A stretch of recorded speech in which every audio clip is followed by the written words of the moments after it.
Men Katerinaman. Katya deb murojaat qilsangiz ham bo'ladi. Mushuklarni yaxshi ko'raman.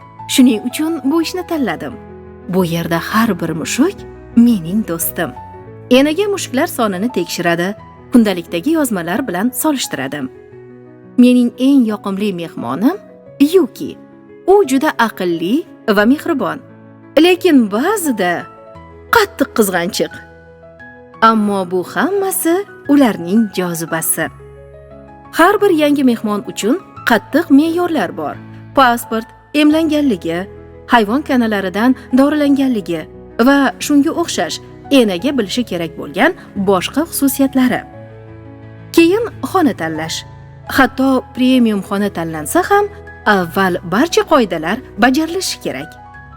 Katya mushuk hujjatlarini tekshiradi, keyin ma'lumotlarni ro'yxatga olish kitobiga yozib qo'yadi.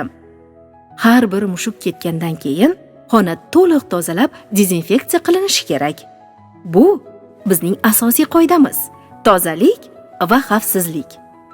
Kun oxiriga yaqinlashgan sari mushuklar enagasi yangi xodimga barcha ma'lumotlarni yetkazib beradi. Chunki mushuklarning xavfsizligi eng muhim. Mushuklar mehmonxonasi ular uchun ikkinchi uy.